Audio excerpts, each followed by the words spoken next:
প্রথমে আমি কড়াইতে তেল দিয়ে নিচ্ছি। এরপর আমি এর মধ্যে দিব কিছুটা রসুনের খোয়া এবং কিছুটা কাঁচামরিচ। এরপর এটাকে আমি সুন্দর করে ভেজে নিচ্ছি। আগে মরিচটা উঠিয়ে নিচ্ছি কারণ মরিচটা বেশি ভাজা হয়ে গিয়েছে। এরপর আমি রসুনের খোয়াগুলোকে লাল করে ভেজে নিয়েছি। এরপর আমি এগুলোকে উঠিয়ে নিব। এরপর এগুলোকে উঠানোর পর আমি কিছু ধনেপাতা কুচি দিয়ে দিচ্ছি। এটাকে আমি আধা ভাজা করে এটাকেও আমি উঠে নিচ্ছি। এটাকে আমি উঠিয়ে সাইড করে রেখে দিচ্ছি। এরপর আমি পেঁয়াজ কুচি দিয়ে দিচ্ছি। পেঁয়াজটা কিন্তু সুন্দর করে ভাজতে হবে। পেঁয়াজটা ভাজা হয়ে গেলে এর মধ্যে আমি একটু হলুদের গুঁড়া দিয়ে দিচ্ছি। হলুদের গুঁড়া দিয়ে আবার আমাদের সুন্দর করে ভাজতে হবে। হলুদের গুঁড়া দিয়ে আমি সুন্দর করে মিশিয়ে নিচ্ছি। এরপর কিন্তু এটাকে আমি আবার নেড়ে চেড়ে নিচ্ছি।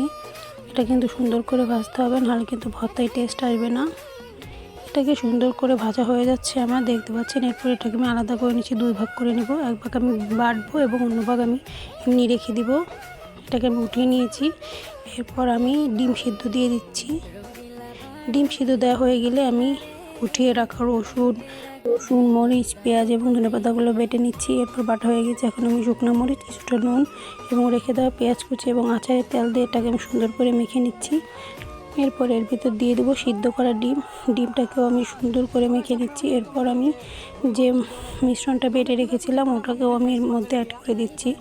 ভর্তাটা মাখানো হয়ে গিয়েছে, দেখতে পাচ্ছেন। এই ভর্তাটা দিয়ে এখন আমি ভাত খাবো। খুবই মজা হয়েছে, আপনারাও চাইলে ট্রাই করতে পারেন।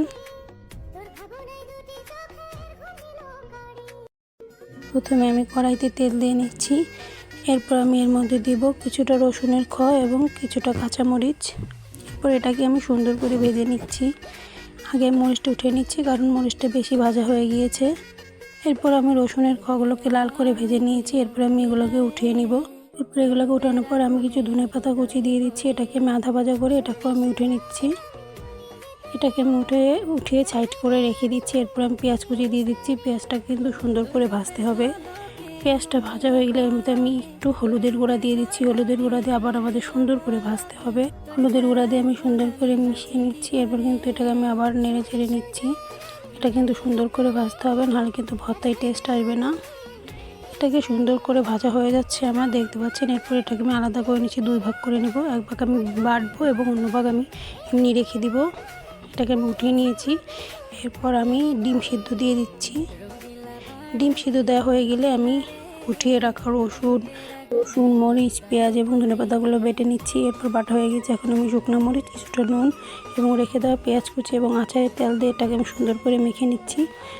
এরপর এর ভিতর দিয়ে দেবো সিদ্ধ করা ডিমটাকেও আমি সুন্দর করে মেখে নিচ্ছি। এরপর আমি যে মিশ্রণটা বেটে রেখেছিলাম ওটাকেও আমি এর মধ্যে অ্যাড করে দিচ্ছি। ভর্তাটা মাখানো হয়ে গিয়েছে, দেখতে পাচ্ছেন।